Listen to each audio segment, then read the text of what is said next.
আসসালামু আলাইকুম। এখন যে রাস্তাটা দেখা যাচ্ছে এটা অনেক সুন্দর। এর আগে আমি এই জায়গায় এসেছিলাম, তবে ভিডিও করা হয়নি।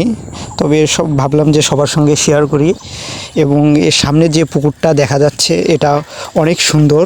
এবং যদিও এই জায়গাটা দেখে কেউ ভাববে না যে এটা পুকুর, তবে এটা আসলেই পুকুর এবং এখানে মাছ চাষ করে অনেক।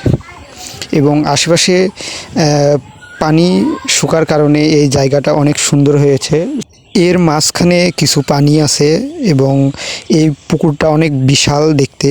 এখানে আসার পর দেখলাম যে আশেপাশে কিছু ঘোড়া এখানে রাখা আছে, যেগুলো পুকুরের ঘাসগুলো খাচ্ছে।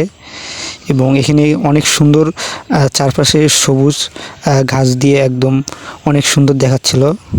এই জায়গাটা অনেক সুন্দর। এই যে আমার পাশে যে ঘোড়াগুলো দেখা যাচ্ছে, আমার যে পাশে রাস্তাগুলো দেখা যাচ্ছে, এই সবগুলো রাস্তাতে অনেক সুন্দর গাছগুলো লাগানো আছে। এবং এতে করে রাস্তার পরিবেশটা অনেক সুন্দর দেখাচ্ছিল। এবং এই জায়গাটা অনেক সুন্দর।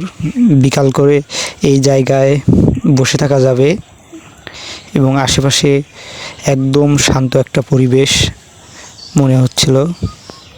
অনেকেই নিরিবিলি জায়গায় বসে থাকতে চায়, তবে এই জায়গাটা তার জন্য একদম বেস্ট হবে, কারণ এই জায়গায় একদম একটা শান্ত একটা পরিবেশ। অনেক ভালো লাগতেছিল এই জায়গায় আমার। এবং আশেপাশে আরও কিছু জায়গা আছে যেগুলো দেখতে অনেক সুন্দর, তবে আজকে শুধু আমি এই জায়গাটা অনেক সুন্দরের কারণে আমি দেখাচ্ছি। এবং এখানে আমি অনেক দিনেই আসি এই জায়গায় বেড়াতে। জায়গাটা সুন্দর হয় বিশেষ করে, সেজন্য এই জায়গায় আসা। সবাইকে অসংখ্য ধন্যবাদ।